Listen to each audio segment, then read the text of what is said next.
We have the story from the Defense Post. The U.S. dispatches warships after Chinese-Russian vessels patrol near Alaska. You know, we had a lot of people being like, why are you talking about Megan Rapinoe and cultural stuff? We got real news here.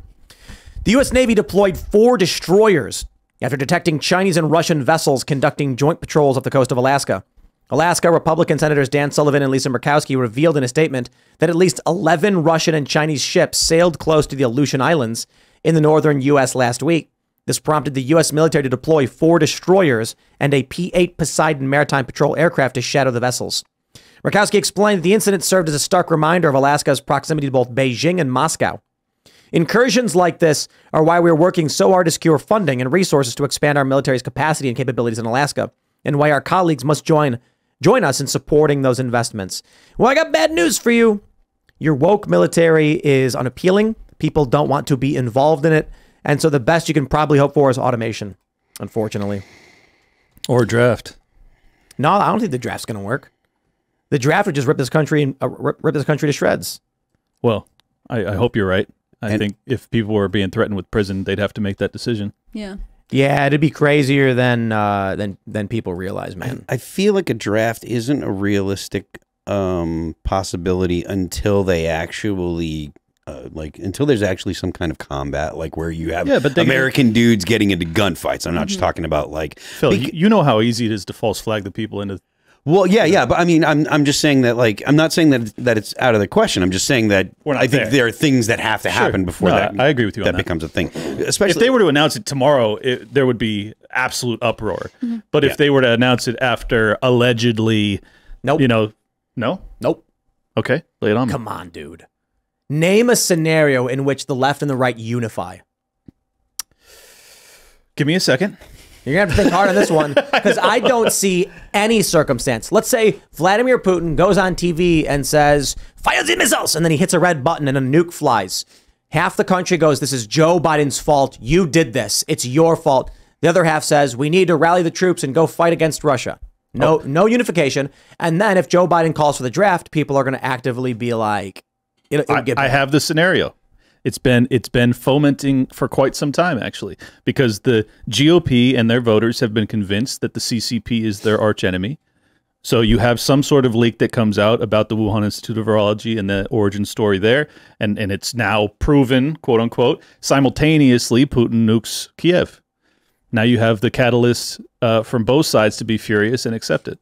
I'm just a double false flag at once. Come on, I don't think you will get. Come on, man. I don't think you will get. You could maybe get a small portion of conservatives, but nobody's fighting for Joe Biden. You know why? Because Russia could fire a nuke, and China could admit to the Wuhan lab leak, and then Joe Biden's going to come out and be like, "We need all of you to come together and fight for this cause." And conservatives are going to say, you actively support pedophiles. And I'm not talking about weird conspiracy theories. I'm talking about these books in schools. I'm talking about the groomer events that these people are putting on. It doesn't matter what happens. I can't imagine a conservative being like, you know, I know that Biden sniffs kids. And I know that the left actively supports these sexually graphic books being given to children. I'm going to fight for those people. Right. Not going to happen. Well, I mean, yeah, I guess it would require... It would require loss of life, unfortunately. I think it would be a Pearl Harbor 9/11 type event. You don't think that would galvanize absolutely people? Not. Wow. People thought COVID would unite this country. Yeah. That this massive threat, and but it did not. In the first 60 days, we were pretty united in horror. Yeah, but we were not united in our efforts together. You had the right was like everyone should wear masks, and the left was like no. And then Fauci comes out saying don't wear masks, and then all of a sudden a few months later it switches. Like right. there's no unification of this. Yeah, and if they were to bomb, yeah, you're right. I probably wouldn't be that upset depending on where it landed.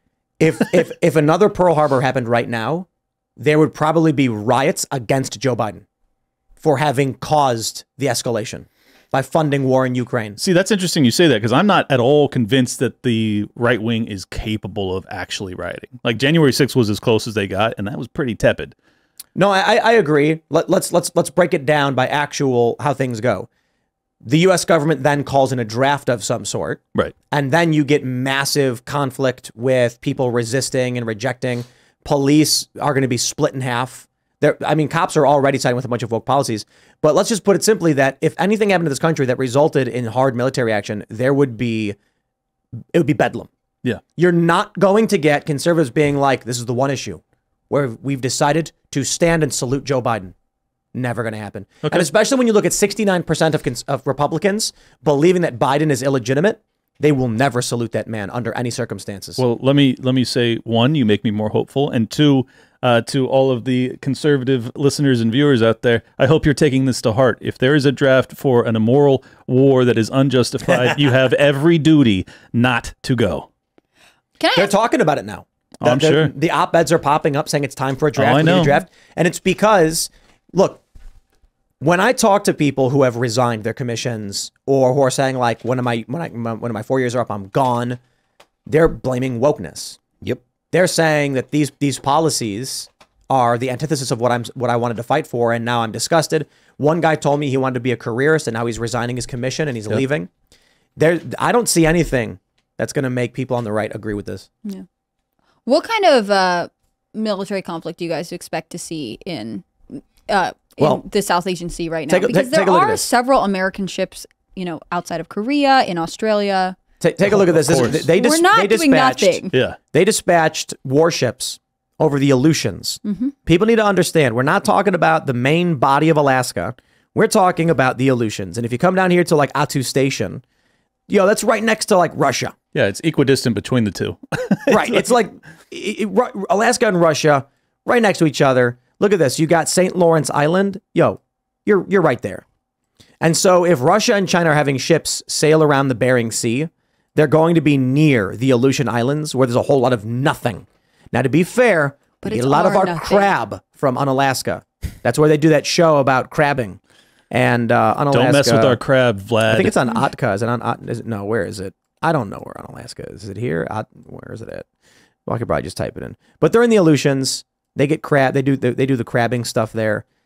So this is a huge stretch of islands that goes all the way towards Russia, very close to Japan even. Well, I shouldn't say very close, but it's like, look at this. Like, look how close that is. I mean, closer than what? California, right?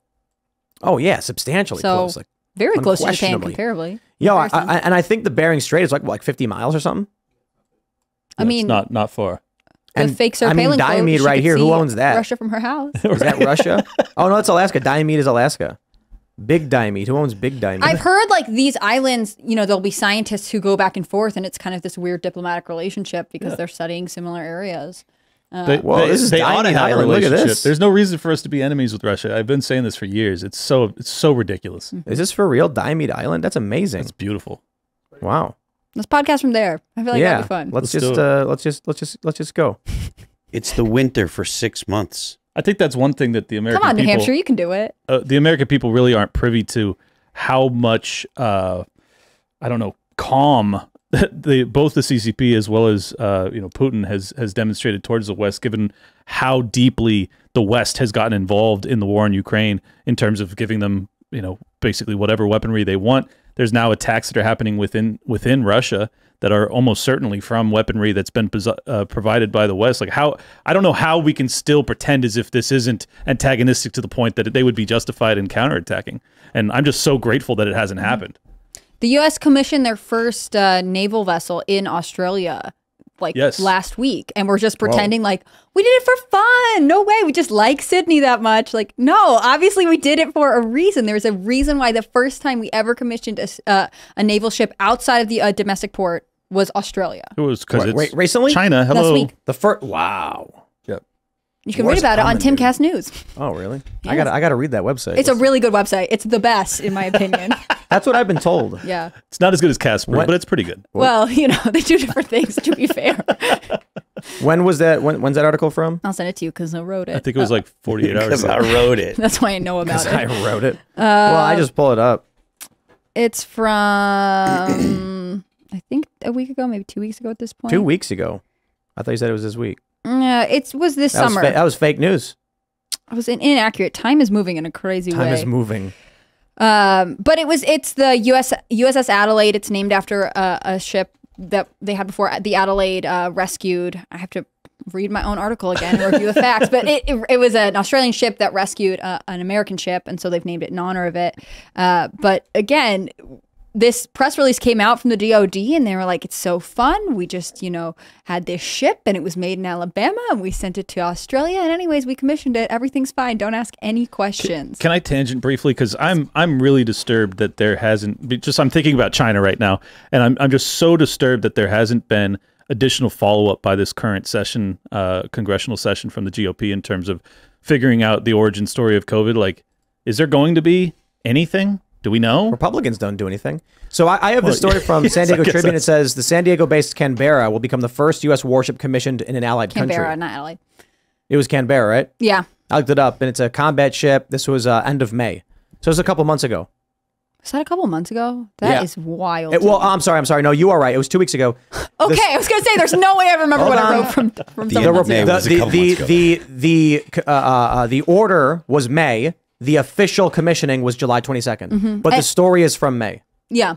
I sent you my link to mine, which was last week or 2 weeks ago or whatever it was. But I just published July 24th. But it is interesting that we have been talking. This was public. The DOD was saying we're going to build this ship. And a diplomat from a state senator from Australia came to Alabama and toured the facility. And now we're like, oh yeah, everything's fine. Well, what I find fascinating is that it's so clear that the Taiwan issue is like the military-industrial complex of the United States clearly wants this conflict to escalate. Whether or not they actually want there to be a war or they just want to be able to fill their coffers and create more weaponry, I don't know which. But what's interesting to me is that it would be so beneficial to them to figure out this Wuhan piece of the ingredients in terms of, even if it were, if it were true, there'd be a lot of reason that people would want to go to war with China. And if it's not true, they would probably want to flip it to propagandize the American people into believing so. I think the American people, I think if everything gets out about what went on in the Wuhan lab, I don't think the American people are going to be in any position to demand the United States going to war with China, because I think the United States had a lot to do with actually doing that. So the U.S. blaming China and being like, oh, we're going to go ahead and have a military action against China when the United States was at the very least neck deep in funding and directing. Was there ever a time in this country where you could just turn the TV on, watch football, pull the lever on your recliner, crack a beer, wings at your side, and that was life? Because we like to sometimes imagine that's the case, but I don't think that's ever been the case. Maybe for like a brief period in the 90s, but there's always been something going on to great degrees of escalation. And I want to point out too, I think after the fall of the Soviet Union, we did have this period sort of where we owned the world. Oh, yeah. Figuratively, but, kind of not, if you know what I mean. No, it was pretty literal. From 91 on, you have the U.S. dollar reserve currency that's just totally dominant. You've also now crushed your primary enemy. They're gone. Everybody else is still kind of recovering from World War II or different conflicts. And it's like, there was no one that was even close. But the problem is that we squandered it. We had almost no national debt. We have the dollar reserve, position on the global scale, and an economy that's absolutely crushing it. And we just blow it all for nothing. And we look back on it. It's like, yeah, we were in this time of peace and prosperity, and we traded it all for what? Like, what did we get for this? I'm not surprised though. I'm not necessarily surprised. We hear these stories about sad. People win the lottery, and what do? They buy golden statues of themselves. Right. It's just ridiculous. It's improved. But for the longest time, it's like people would win the lottery and they would just buy nonsense. They would do dumb things. Now they invested and they set up trusts and things. They have good lawyers because there was this big public. There was stories about night lottery horror stories about people's lives were ruined by the lottery, and then they were like, "You guys need to get advisors on this." But what happens when you get a generation in this country that is gifted? We are the children of the greatest generation, the boomers. I'm not saying the boomers are the greatest. I'm saying quite literally the greatest generation who fights in World War II. We have a nation of veterans, people who see combat. And then we get this period in the 90s where millennials are growing up being handed, to a certain degree, this easy life. Then we get a bunch of crises. We get the Great Recession. You get a lot of bad things. COVID. Millennials have seen some bad stuff, right? The issue, though, is imagine growing up in the Great Depression. When you're an adult, you're grateful. You're like, things are good. No matter how bad they get. You grew up in the Depression, then all of a sudden you get World War II, and you're just like, hey, look, man, I've seen some stuff. Right. Millennials were born into the most beautiful time with parents being able to provide for them in ways, on average, not everybody, but on average, better than we've ever seen. Now they're all entitled. They were handed this gift, they squandered it, and now they're entitled and angry. Well, and in their defense, there has been a lot of mismanagement, particularly through their adult years, that has been given them serious reason to be upset. I mean, from the 2008 banking crisis, that was largely a Fed-created fiasco, but then the lockdowns, it's largely. Well, it's not entirely. There was still Fannie and Freddie that were packaging up, triple B garbage and selling it off as triple A. So like there's. Yeah, but Fannie and Freddie, that was that's a government entity. I know, but that's not the Fed. So okay, all right. So all right, my bad. I misunderstood you. I thought it's almost entirely a government phenomenon. Yes, okay. Right, Phil wants you to blame the government. Well, I mean, look at who I'm talking to here. You know, I'm gonna. I mean, he doesn't want you to come on the show unless you're fully blaming the government. Thanks for watching this clip from the Timcast IRL podcast. Hang out with us live Monday through Friday at 8 p.m. and become a member over at timcast.com for uncensored, members-only shows exclusive. Thanks for hanging out, and we'll see you all next time.